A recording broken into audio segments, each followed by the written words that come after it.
Hello, everyone. I am Tenitria Williams, and welcome back to Minding My Mental Health. We are so excited to have you. If you have been here with us before, you know what I want you to do. I want you to hashtag live and let me know where you are watching from. You'll know that you're watching live because there will be a red button in the top that says live.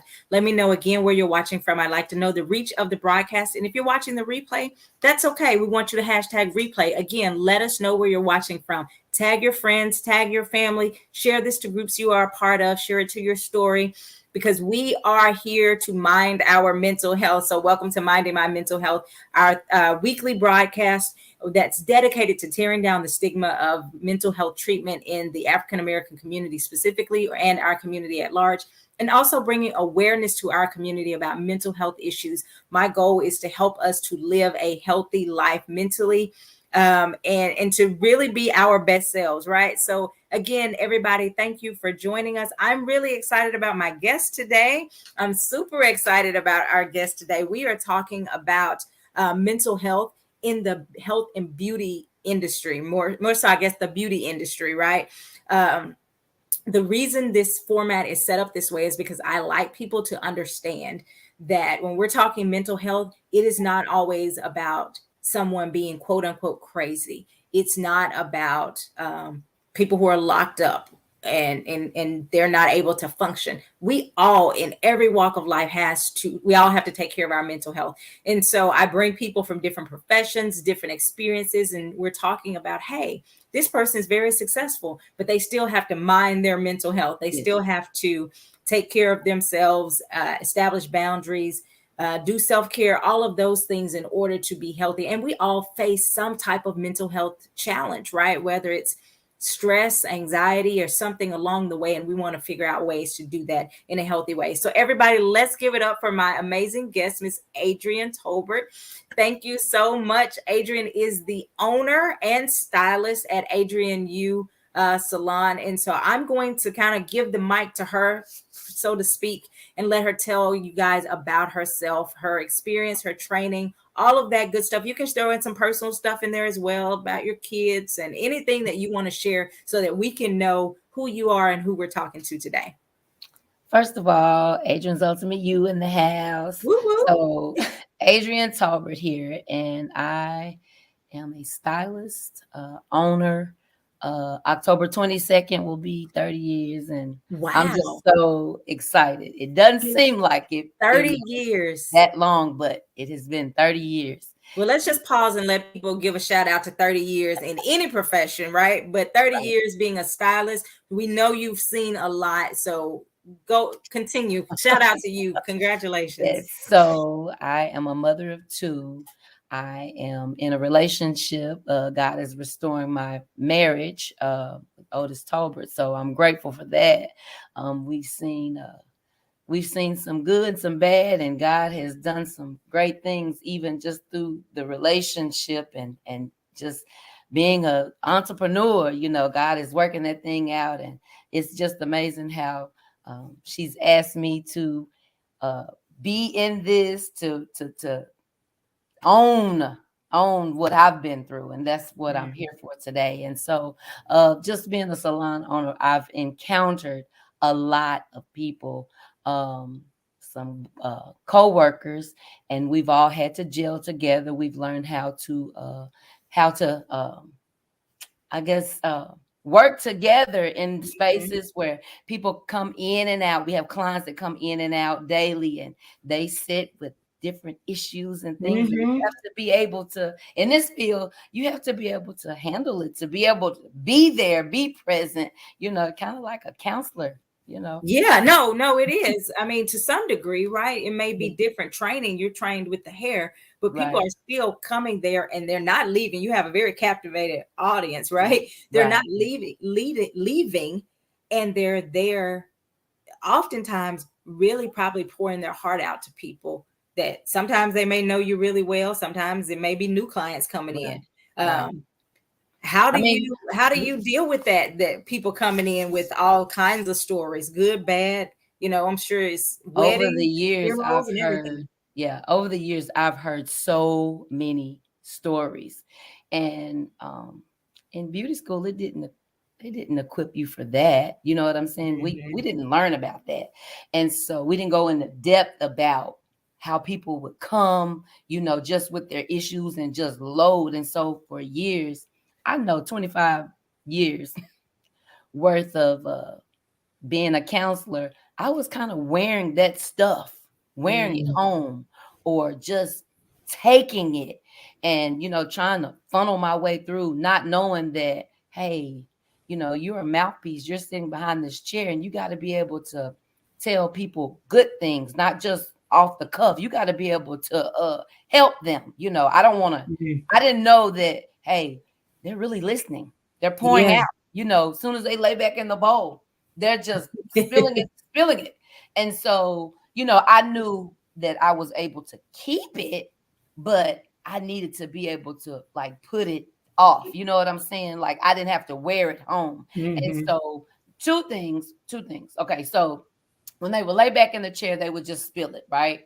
And I'm a listener. I had to learn how to be a listener. So I'm good with that.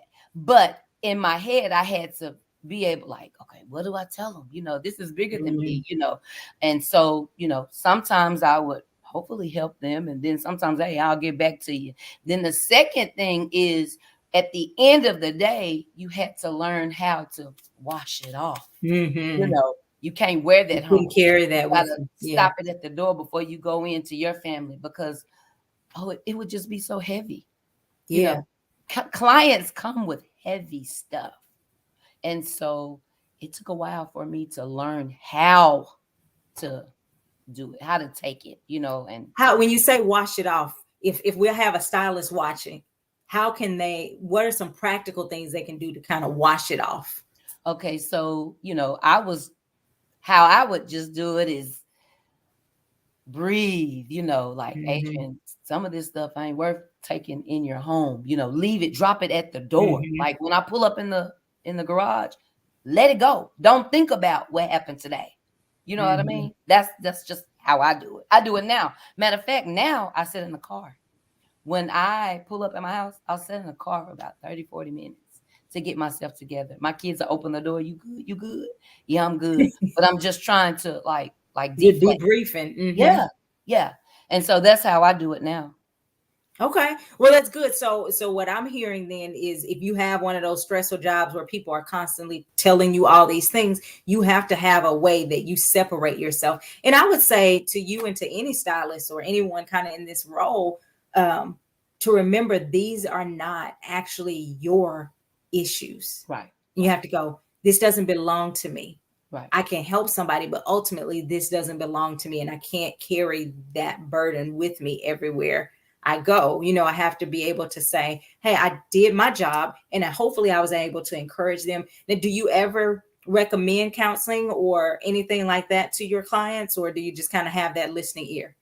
well, sometimes I have a listening ear, but other times, I'll try to find some scriptures Mm-hmm. for them to, hey, feast upon this, or sometimes we'll go to the back and pray, if it's Mm. just heavy, heavy. Like Yeah. today, this morning, I had to be at work at 8 o'clock, and we went to the back and prayed, just me and my Mm. client. And so it's always fulfilling when people tell you, hey, I got something going on, or I could say, hey, I got something going on. Can we, because it works both ways. Right. But another thing that I've learned, sometimes I just know how to shift it to a positive.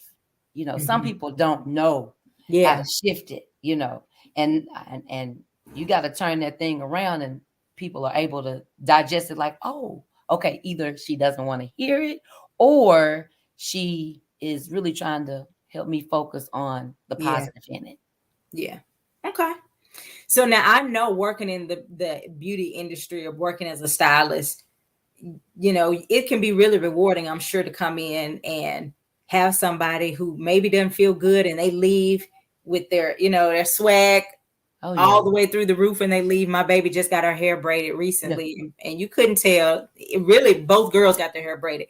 You couldn't tell either one of them anything I after they love it. had their braids, right? And so I know just the power of getting your hair done and how that can improve somebody's confidence and their self-esteem. So there's, I'm sure, that rewarding part. But Right. then there's also, y'all work a lot of long hours where people are like, can you come get me in early? Can you? I got, kind of demanding schedules. You also have that whole idea of being catching up with all the trends. TikTok keeps everybody Right. doing new things with their hair and their Right. makeup and their Right. all of those things, right? How do you deal with the negative feedback from clients if you get any negative reviews online, demands from clients? Sometimes I know a lot of clients will come in and they'll, in their mind, they can see it, but they don't Yeah. articulate it real clear. Right. Right. And Right. y'all give them something and then they're angry, or, Right. Right. or being harsh. How do you deal with kind of the pressures of being a stylist? Okay, so the TikTok, YouTube, it's a benefit I see, because it makes you kind of get your stuff together.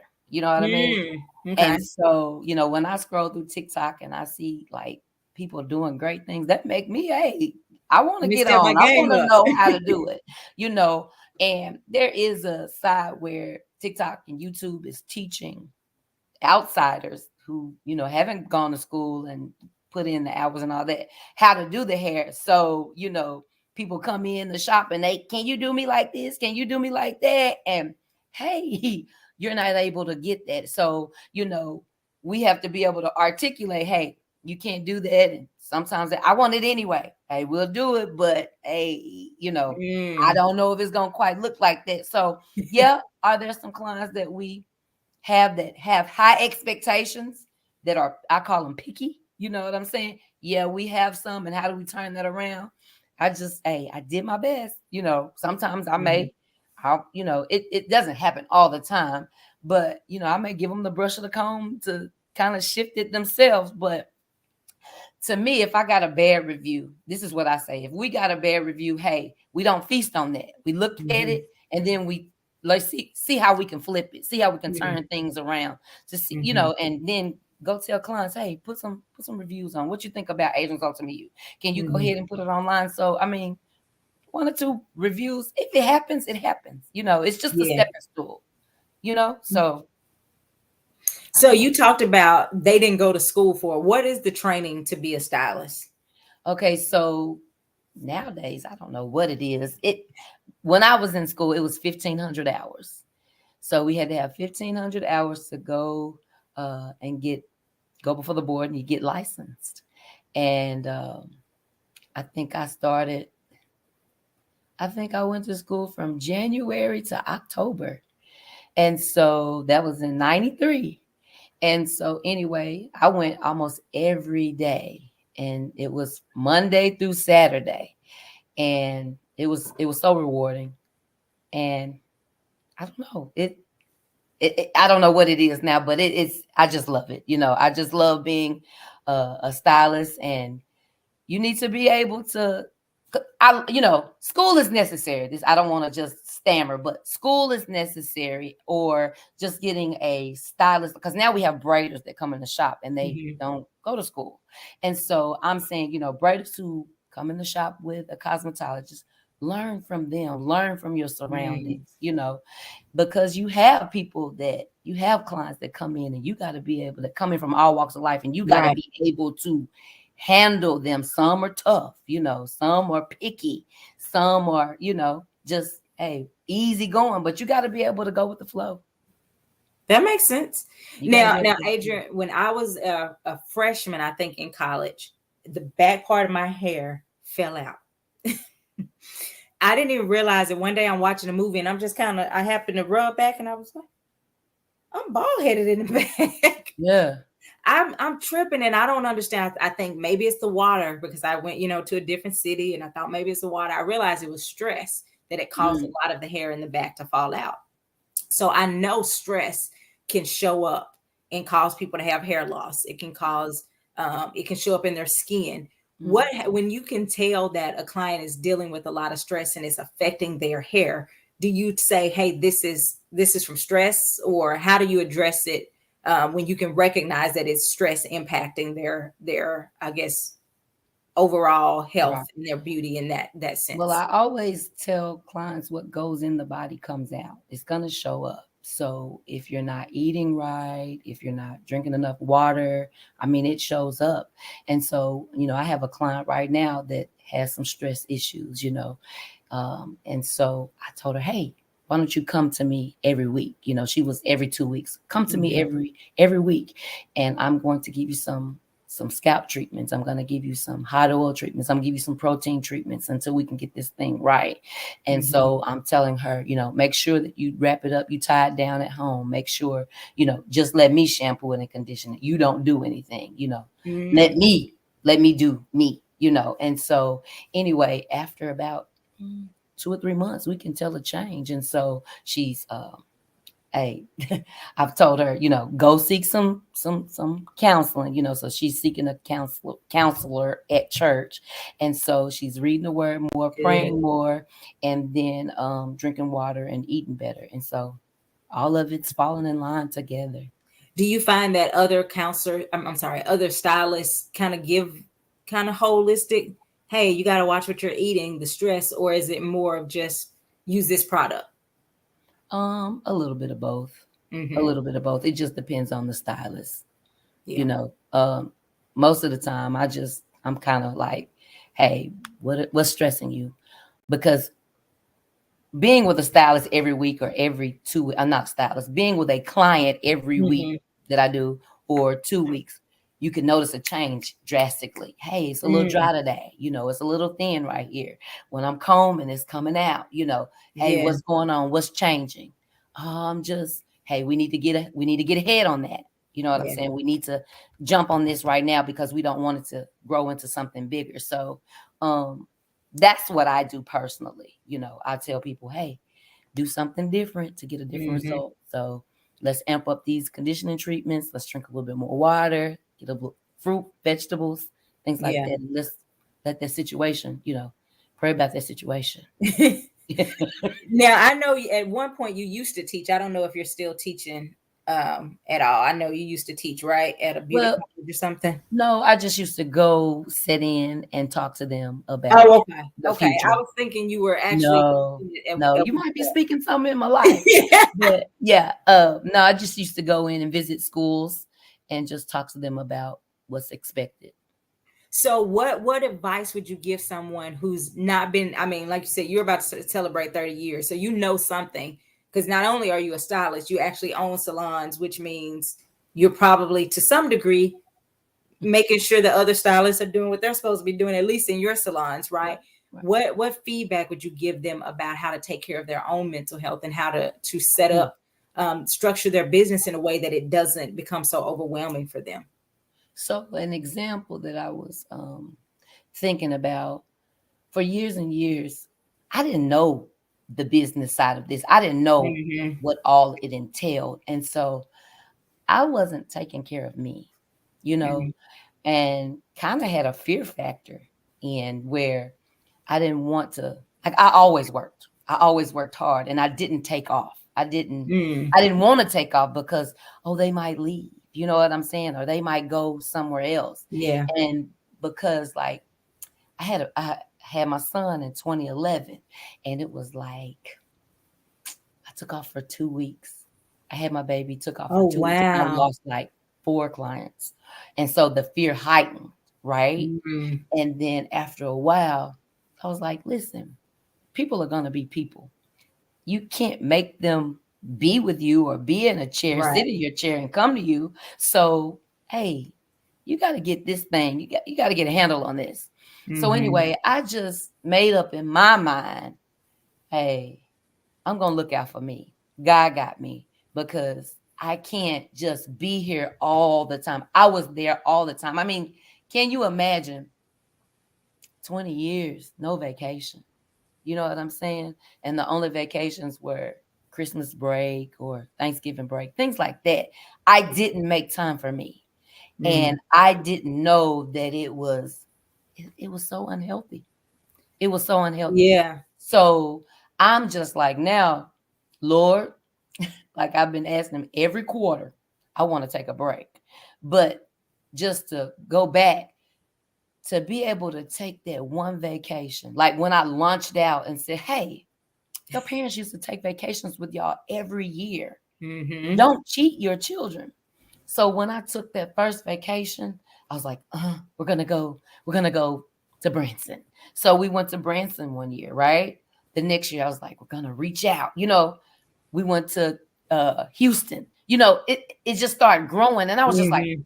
this feels so good Yes, you to have to be take care of able yourself. to, like, put the cell phones down, put the appointment books down, and just get away and do what you do, because all of that will be here when you get back. And so Mhm. I think the next year I was like, we're going to Disney. So that was the first time I ever took 7 days off. I took 7 days off, and it felt so good. And like, even now, when I think about when I took 7 days off, I'm like, I don't want anything less than that. Yes. I don't want anything less than that. But it's amazing how fear will handicap you and have you Mhm. thinking, I can't. I'm not gonna be able to. What does this look like? What does this look like? They're gonna leave. So what? So what? Like, Yeah. what's for Adrienne is for Adrienne. And you have to get this right in order to be healthy for the people that's sitting in your chair, in order to be healthy for your coworkers, you know? Yeah. And so I'm a leader, and I want to lead by example. Mhm. So I have a coworker now. She's never had a vacation. She's young. And I'm like, listen, you have to make time. Yeah. Put it, what I've learned, put a date on it. Yes. Put a date. And then get a hotel. Just start doing those little Mhm. steps. And before you know it, you're Yeah. there. And so, I don't My know. pastor always says it like this. He said, or they both say, go as far as your faith will take you. For real. Me, and so it's like maybe I don't have enough money, but I got enough for the hotel. So let's just book the hotel.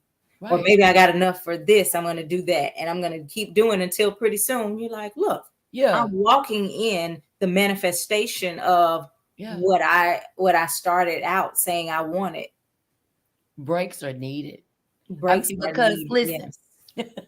clients will cancel on you in a heartbeat. They will take vacations on you in a heart. They will handle their responsibilities, and you're left looking like, so I Hmm. am determined. I'm not living like that. I'm Yeah. not living like that, not another day. And so when I made up in my mind, I want to be so in a position where, hey, I feel like it's time to go somewhere. I feel like I want to be able to do it. Hmm. And my kids, they love breaks. I bet they do. Look, you can take them to a hotel. If it has a hot tub, they good. But anyway, I'm just saying, it is so necessary to just, hey, move, Hmm. go, do. If it's Hot Springs, if it's Branson, it doesn't have to be far, but just go get your mind in check. So you mentioned clients are canceled on you, and but clients also always expect you to be there when they need you, They right? did. How They did. did you learn to establish boundaries with your clients so that they would know you're not just, hey, I need my hair done tomorrow at 5? Like how did you establish those boundaries so that they had to learn to respect your time and the fact that you are a whole parent individual with other things going on? I had to set hours. Hmm. I set hours. Like, I'm there from this time to this time, and that's it. If I can get you in between that, that's what I can. But I also let my no mean no and my yes mean yes, Hmm. because um it's some clients that don't care. There are some clients, it's all about them. I don't want them. I don't want them type of clients. You know what I'm saying? Mm. I have a personal, you have a personal, and we're gonna work together. And thank God that I have majority, 99% of my clients, they understand. Do you have some people? Can you do me on Monday? And matter of fact, I don't want to talk about. I tell people now, when I leave on Saturday, I don't want to talk about hair until Tuesday. I don't want to talk about any hair. You know what I'm saying? So that just helps me, because you got to have those boundaries. But healthy Mhm. boundaries help me, and it helps you. Yeah. Now, you So made a really good point. You said, I don't want those clients. And I think sometimes people get so, and this is not just for stylists, I think it's across the board, get so desperate I used to be. for, I want anybody, everything, or, and we accept something that is not a good fit for us. And I think Yes. a part of taking care of our mental health is being able to walk away when we recognize that something is not a good fit for us. That's great. I That's had I was going to do a part-time job for a while, and I, went through the interview process and all of that stuff. Um got on there, and it was taking them a really long time to like get the process rolling, right? And I started to realize they are not organized. Like, I mm, would get an email from this person and somebody else saying, "Did you get this?" And I just started to feel uneasy about it. And I said, let me just go ahead before this even really gets started. Let me go ahead and say this is not a good fit. right. And I walked away from it, and I felt so good because I know in the past, years and years ago, I would have said, well, I'm just going to give it a try. I've Yeah. already committed. I'm going to give it a try, and we're going to see. And I know how this story ends. It would have been probably 2 months in. I would have Right. been stressed out going, why did I do this? I saw all the signs, and I would have then felt this sense of guilt because I would have felt like I'm leaving the company in a bad spot. And I went, this doesn't work for me. Yeah. I don't have to feel guilty from walking away from a situation, a client, a job that Right. is not a good match for me. And Right. there is somebody that this is a good match for. I'm going to Yeah. leave that space for that person. Right. And there is a stylist that's a good match for somebody who, That's right. is this way. That's fine. Yeah. It's not me, and that's okay. And I think that comes from, again, just Growth. being able to have those boundaries for yourself. So I love that you are able to say, no, Yeah. I don't want this. If that's the kind of stylist you want, I'm not the person for you. Right. And then too, it goes with coworkers. I Mm, choose who comes in agents ultimate you. I choose. Not everybody is a good fit. I've had some experiences where, I've had years of experience where I would allow them to come in and it would just shift. It would mm, shift the atmosphere. And I just vowed to myself, I'm not doing that. God give me a discerning spirit to be able to know, hey, through an interview process, that mm-hmm. if they're good, and then if it slips, and if I allow them to come in, Holy Spirit, move them out the way. Mm-hmm. So everybody put that in the comment. I'm not afraid to walk away from things that don't serve me. Put that in Amen. the comment. I'm not afraid Amen. to walk away from things that don't serve me. Because Now, it's I want to talk about, Adrienne, it's- um, about kind of the pressure that people feel to look a certain way and how that impacts mental health. Like I said, I know you, being a stylist, you've seen different trends come as far as hairstyles and that kind of stuff, but you probably see people having just in more recent years, we hear a lot of people getting like specific surgeries or specific procedures. And I'm not saying that anything is wrong with doing any of those things, but sometimes those things can add a lot of pressure. Again, talking social media can add a lot of beauty standards that sometimes they're realistic, sometimes they're not. I saw something recently that talked about this AI figure oh yeah. had all these followers, and men were just all over this woman who didn't exist. She's AI. Wow. And so, sometimes this unrealistic beauty standard can really cause a lot of pressure. Can you talk about some of the things you've seen over the years of people trying to fit into beauty standards and how that impacts their mental health? Well, you just see a lot of people just, wigs and weaves and braids and things like that, that people try to, mimic these celebrities, you Mm. know. I remember something that stands out when you ask that lemonade braids, people want to look like Honey Bun. Oh, Beyonce was uh-huh. lemonade, they wanted to be lemonade. But it was just like, hey, everything doesn't go with everybody. And Mm, so, like, I tell people, they'll sit in my chair, hey, I want this, I want that. That's cool, but sometimes it's a personality, like your hairstyle, haircuts, hair color. It's the mm, personality. And if it just doesn't go, it just doesn't go. And so we try to, if we can't like talk them out of it, we just do it and then they just have to feel it and sample it on their own. But I tell them, hey, trust me, just trust me. I've been doing this for a long time. And if you just let me just put my spin on it, I can, tweak it and, mm. do things to make it fit you. But like everything doesn't go for everybody. And so Yeah. we just have to let them know I'm pretty straight up, you know. So what I hear is you're not one of those stylists. If they say do it, you go, okay, I'm just gonna do what you say. You're gonna try to talk them through it. Because I Yes. know there's some pros and cons, I think, to both. Sometimes it's like my stylist messed my hair up and I didn't like this look. This is the, or whatever. But I hear you saying I'm really trying to give them what is gonna be what I think is gonna look nice on them. Right. I mean, because it's my name. It's my name out here. And so I Yeah. wanted to compliment.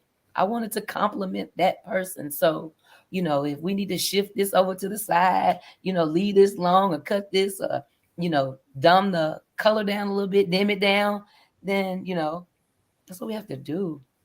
So what would you say to someone who says, "But it's my hair. It's your name, but it's my body, my hair, whatever." How would you respond to somebody who's, I guess, insistent on kind of keeping that look? I'll do it. I mean, because you're paying me. I'm Yeah. gonna tell you what I think. I haven't been in this field just for nothing. And Yeah. so, I'll tell them what I think. And so we'll just go from there. But I don't think I've ever had anybody do that. Okay, good. So now, Adrienne, I want to talk about you a bit more. Tell us about any mental health issues or struggles you've had to face and how you dealt with that. Okay, so something that just comes off the top of the head, my brother's death. Mm. That was, when he died, I went through just a lot of emotions. How old were you? I that was in how old was I? I was probably 30. 30. I was probably Okay. 30. Yeah. And so that impacted our family a lot. Yeah, I'm sure. Because it wasn't sickness, Mm. it was just boom, one day he's here and the next day he's gone. Yeah. So it that was my first experience. I Mm-hmm. tell people, like when they come to the shop, hey, I gotta go to my brother's funeral, da da da da, their situation. Mm-hmm. Oh, God bless you, I'm praying for you, hugs, love. But when it happened to me, I Right. was just like, ooh, what I'm saying? This is how they were feeling. You know what I Mm-hmm. mean? And so that was something we had to uh, really go through, dig deep to dig out. Mm-hmm. Like I tell people, it's easy now. It's easy now to think about that day, that moment, that time, and to go down, to get in your feelings and get depressed. Mm-hmm. But I thank God that I have the Holy Spirit to be able to click me out of it. You know what I'm saying? Mm-hmm. But it was it was a devastation that hit our family. And so, I had to be around my parents, and I was looking at them like, now it was their son. And Mm-hmm. so that was a deeper hurt. So you get yourself together. You know what I'm So saying? you You get felt your this need to be strong for your Yes, parents, although you were yes. also dealing with your own grief. Right, right. And then for a minute, I had to say, oh, he's in college. Like he was gone, but I had he's in Mm. college and he's playing ball somewhere. So Like I you had went through to, this phase of denial almost to be able yeah, to handle it. yeah, I had to like kind of compartmentalize. Mm-hmm. Like he's in college until I could handle that. Then I would, and like I kept his phone number. We kept Mm-hmm. his phone on for a long time. I would call the voicemail to hear it. So, I mean, those were just coping skills that I had Yeah. to um, do for a little while. We would go and put flowers at his grave. You know what I'm saying? Just to be able Mm-hmm. to. And then after a while, after time, it got easier and easier. And you had to dig in the word of God, like everything around this mental health. God is the foundation. Mm. That's what I would say. God is your foundation. I had to get scriptures. I had to pray. I had to, like, I went back to work. You know what I'm saying? I went Mm. back to work. I didn't want to be in the house Yeah. quiet and alone. I needed to get back to work. So I went back to work in a week, just so I could be around my coworkers and clients. You know what I'm thinking? You know Mm-hmm. what I'm saying? Because I didn't want to be in the dumps. And Yeah. so just praying, being around my family, because we started going fishing. We started doing things as a Mm. family. We started telling each other we love them. You know what I'm saying? Oh, Because so y'all had some dynamic shifts within the family as a yes, result yes, of that as well. yes. Like I knew that my parents loved me, We just didn't express it. We Mhm. expressed it through things. We expressed it through gatherings. But Right. after my brother's death, we started hugging. We Mm. started saying, I love you more. You know what I'm Yeah. saying? We started talking on the phone more. And, I can kind of say it put a little fear, like, Lord, don't take my mom and daddy. You know what I'm saying? Don't Mm. take, you know what I mean? Did But you deal, or how did you deal with the anxiety that came as um a result of that? really, man, prayer, like help me, or talking to other people who lost loved ones. You know, Mhm. that always, it lets you know you're not by yourself. You put your big girl britches on, and you can do this. You can handle this, Yeah. and feast on, like, I feasted on good memories. I feasted Mhm. on good times. Like, let me tell you something. The day that it happened, my daddy told me something, and I use it today. My brother was 22 years old. My Mhm. daddy said, when he came up to the car, when they brought me to the site, he said, at least God gave us 22 years. He said he could have gave us 2. He could have took him when he was 12. Mm. He could have took him when he was 12. He said, but he gave us 22 good years. And so just when things like that happen, I mean, things like that come up, because you have different, what is it called, triggers that Mhm. remind you. I see a red Jeep Cherokee. He drove it. It kind of Mhm. like, whew, you know what I mean? So it kind of helps me to get in my proper place. Like, hey, you know where he is. You know what I'm saying? Mhm. And hey, you have a little son that you named after him. He looks just like him. So God gives you daily reminders that, hey, he's not. Mm. He's he's there, and it's Yeah. good. So what I'm hearing is, you as a family, y'all had to really, well, the first thing for you, you went through this denial phase, of, I can't even acknowledge what's really happening because that's too much for me right now. And then and you got to this place of, I can accept it, but I still have to go through, the prayer, the all those things, those steps of being able to get to this place of acceptance. But also there was a perspective shift with, I'm thankful that I had the 22 years that we did have with him. Hmm. And looking at it from that perspective of being thankful that you had those 22 years, as opposed to, What's this not? happening at Yeah, at another time, yeah, right? And yeah. so, how you said that was years ago, right? 2004. 2004. Wow. So I'm able to, like, I would tell anybody, feast on the good things. Mm. Because the enemy wants you broken. He wants you, feeling like it's nobody but me. You have to be able to, hey, get it together. Snap out of this. You're not the Yeah. first, you're not the last. And hey, we're gonna make it. Yeah.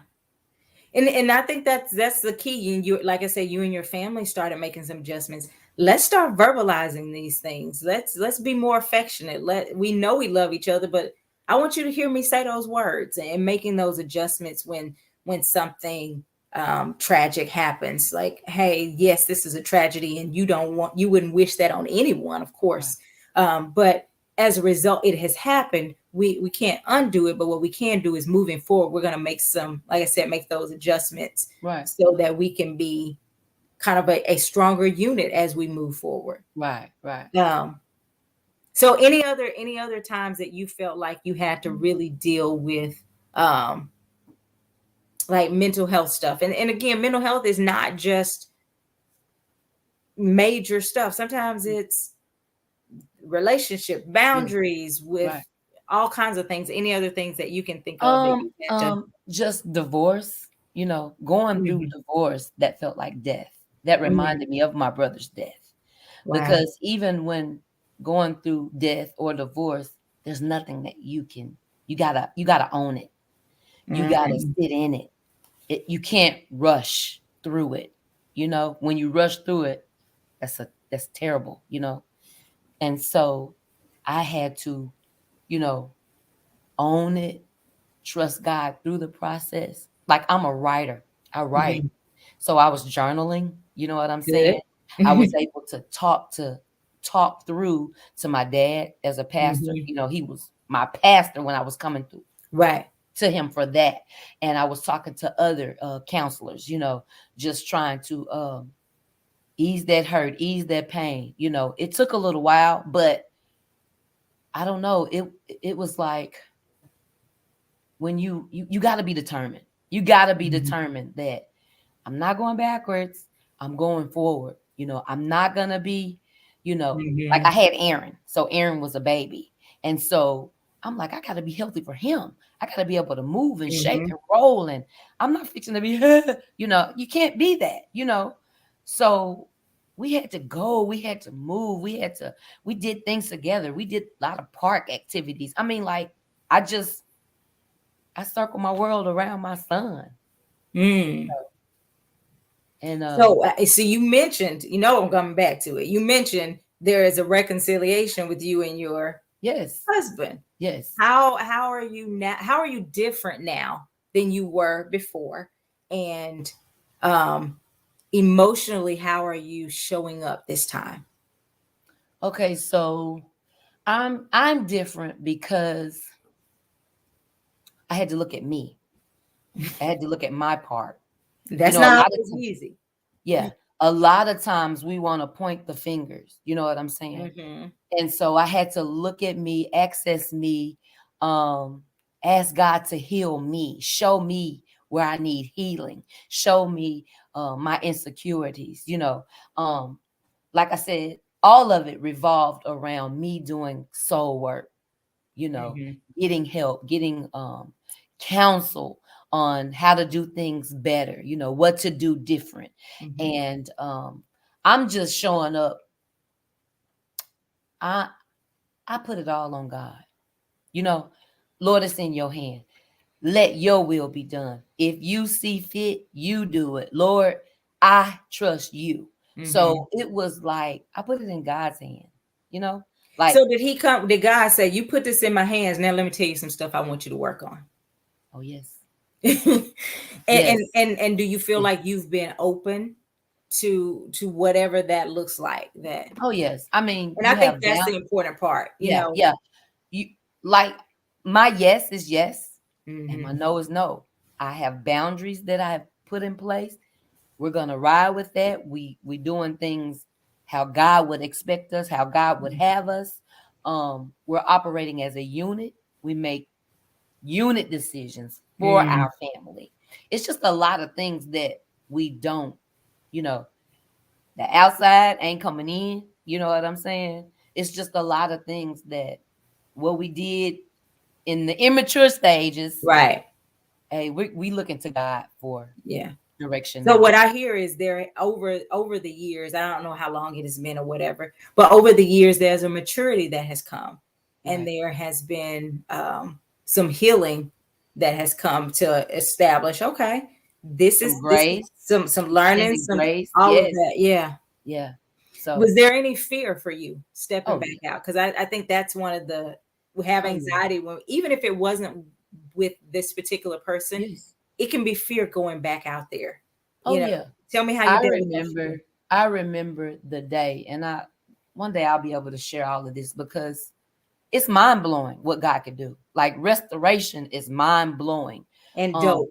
Yeah, you have to heal. You have to Mhm. heal. You have to, like, you can't be broken in restoration. You Mm. gotta fully surrender to God. But I remember when he approached me and I was like, because I never in a million years thought that we would be again. Mm. We just co-parent, we co-parent well. We good. And so I was good with that, you know. Mhm. And my thing was I'm hurt healing and I'm moved on. You know what I mean? But when he started approaching me and telling me, hey, I want this, I want that, and I'm going to God about this. And I'm just like, oh well, you know what I'm So you saying? were not I open mean, at first at I all. wasn't. I wasn't. And so, I was always saying, Lord, I want to be in a healthy relationship. I want to be, I want to have a husband to help me rear my children. I was just asking for things, things, things, things. And I mean, like for 11 years, it was Wow. nothing.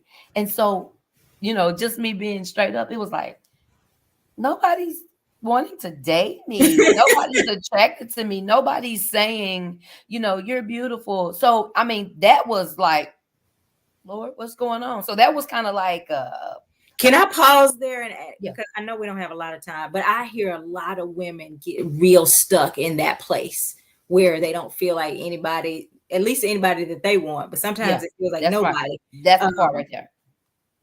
that they're not getting that attention from people that they are interested in, Yeah. and they start to really, really lose hope, get down, depressed, even doubting that they'll ever either get married or have the things that they desire. Can you speak to how you were able to keep your mind from going to that place of depression or this Okay. really So low discouraged place? I'm relentless at praying. I'm relentless at what I want. You know what I'm saying? What I want. So I was just like, Lord, I want what you want.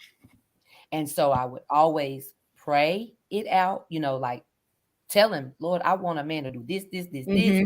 I would write it out. I'm a journal. I mean, I keep books. I journal and I just believe what I believe. And Mm-hmm. so, like I said, I didn't think that it was going to be Otis. You know what I'm saying? But I'm just like, Lord, this is what I want. And so it was just like I had to shift from, okay, not my time, but your time.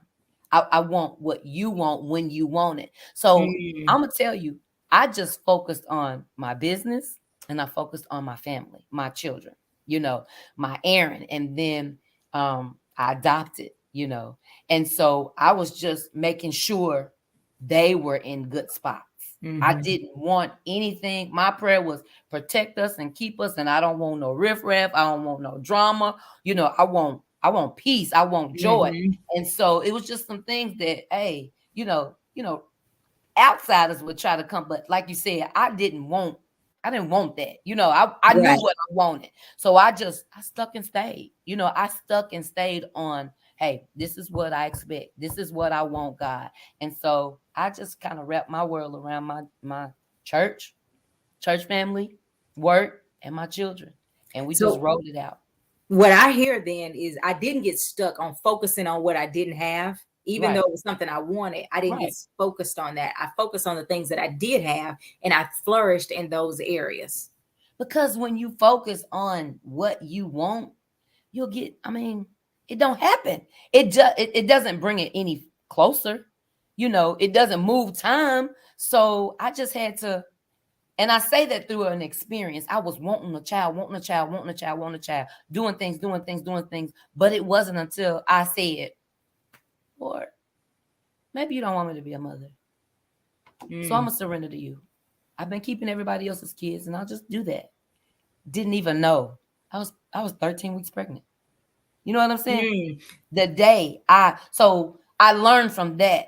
You can't rush God. You can't hurry him. So you just trust him. Trust him. And so mm. when I just like, hey, God got us and he going to have the perfect man for us. And so when when he started coming to me, I'm just like whatever, whatever, whatever. And then it's like one day I said, Lord, I don't trust him. God Mm. said, you can trust me. And I was just like, you know what I'm saying? So I just been trusting him. I You just know what? You said that, and that's really powerful. I was not my husband now. I remember this guy talking about trust, and I said the same thing. I was like, God, he's saying all this stuff, and it sounds really so good, and whatever. And I was like, but I don't want to get hurt. And he said the same thing to me. He said, you don't have to trust him. You have to trust me.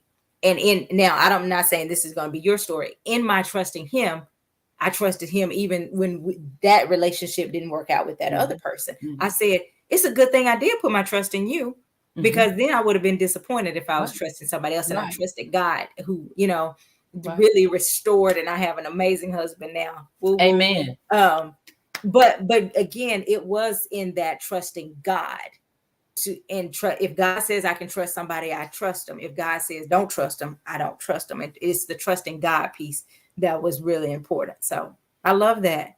It's just I know we gotta go, but it's the relationship that you cultivate with God, like that oneness. I have a relationship with God, and I seek to please Him every day. I want to make Him happy. Mhm. In my past, I was doing things that I thought, you know what I'm saying, or what I saw, what mom and daddy did, how they did. It Mhm. don't work like that. Relationships don't work how other your Right. own unit. You Yeah. do what God says. And so I'm determined to want what God wants. And so when we want what God wants, man, we take those grips off, and Mm. just surrender. And so Yeah. things just, you don't have to force them. They're not forced. Yes. It's It's organic. It just flows. And so beautiful. yeah, I love it. One Congratulations on one day at a time. restoration. One day at a time. And so And here's a beautiful thing. Of course, I don't know how things are going to work out, in the situation. But the beautiful thing is that I hear from you is that I'm in a good place. I'm healed. So I'm just trusting God to do everything He's going to do with however it goes. But yeah, you're not trying to make something happen. And I think right. that's the beauty. And then too, we have to stop looking for people to make us happy. You know what I'm Mhm. saying? So it's within. It's between you and God. And so he has his own relationship with God. I have my relationship with God. We're teaching our children how to have relationships with God. Mhm. And so we pray together. We do things together. We move together as a unit. Yeah. And then we wake up every day with expectancy. We make declarations. So I mean, and that goes with people who are stylists, do declarations. You Mhm. know, it helps you. I mean, like when you speak the word of God, it gets you out of spaces. It Yeah. gets you out of pits. And so Yeah. that's what I would say for your mental. God's word, it changes things. He's the Mhm. firm foundation, and I mean, He's brought me through. Thank you so much for coming, Adrienne. Any closing words for people who are either struggling with feeling like they're not, um, meeting some beauty standard, or stylists who are struggling with kind of gathering themselves mentally? Any word as we close? Any words for those groups? Mm, Something that comes to mind right now. You are enough. Do whatever God has equipped you to do. I can't be you, you can't be me. So do whatever it is Mhm. that He has designed for you to walk in it, embrace it, love it. And listen, take some time for yourself. Love you. Because you can't love other people if you ain't loving you. So love you and seek help. Reach out. Therapy is good. Therapy is okay. Accountability is awesome. So Well, if you guys enjoyed this, even though we are ending up, go ahead, share, tag people so they can catch the replay. Thank you, Adrienne, so much for your wisdom, for your insight, for your personality, for your story. Thank you for being open and vulnerable with us. We appreciate you so much. Everybody, we're going to be right back here next week, next Thursday. Make sure you join in, set your alarms to catch Minding My Mental Health every Thursday at 12 p.m. Central Standard Time. If you are in the area and you say, I think I may need to talk to somebody, I need a counselor or a mindset coach, or I need an accountability group, I've got all that. So I do counseling, coaching, and accountability groups. So reach out to me if you are needing some help. And if I know you personally and I can't, I will find somebody that can be a good resource for you. If you need a good stylist, Adrienne, tell them how they can reach you and get in contact with your salon. 501-450-9100. Say that one more time. 501-450-9100. And you are located where? In Conway, North Little Rock, and Little Rock. 4 locations. Okay, so Conway, Arkansas, all of these are Arkansas places. So if y'all somewhere else, y'all got to find another stylist, or come to Arkansas, I For guess. right now. So yeah, I love it. So you got 3 different locations. I didn't even realize you had 3. I thought it was just 2. Yeah, it's 4. Okay. It's 4. Yeah. 4. My bad. Yeah. Let me not diminish and minimize what you got going on, ma'am. It's 4. 4 So locations. the last project is suites. It's the sweet spot. Oh, okay. Yeah, So, yeah, yeah. Would you like to talk about any of that? well, Anything you got going? This is your moment to toot your own horn. well, no, I don't do good at that. But anyway, Conway, we are at 2455 Washington Avenue, Conway, Arkansas. North Little Rock, we are at 1003 West 37th. And in Little Rock, we are at 1415 Barrow Road, Suite C and Suite D. And so, if you are a stylist looking for a place to work, I have a spot for you. We can do open Okay. floor or we can do suites, but I have a spot for you. Y'all And tag a so, stylist. yes, yes, yes, yes. And not just a stylist, a braider, a barber, esthetician, nail tech, makeup artist, whatever. But we Okay. got it. So Well, the again, the thank you. number 450-9100, it gets to me. Goes Got to you. me. So we appreciate you. Thank you for all your insight. Tag a stylist, tag a braider, tag somebody who can benefit from this. Heck, just tag anybody, because what she shared was good information across the board, even if you're not a stylist. Thank you. Remember to join us right back here next Thursday for Minding My Mental Health, where we are tearing down the stigma about mental health treatment, one episode at a time. Thank you guys so much. Thank you, Adrienne. Thank you. I love you. Love Wishing you nothing but blessings and peace. And I will talk to you guys later. Bye bye. Thanks. Bye.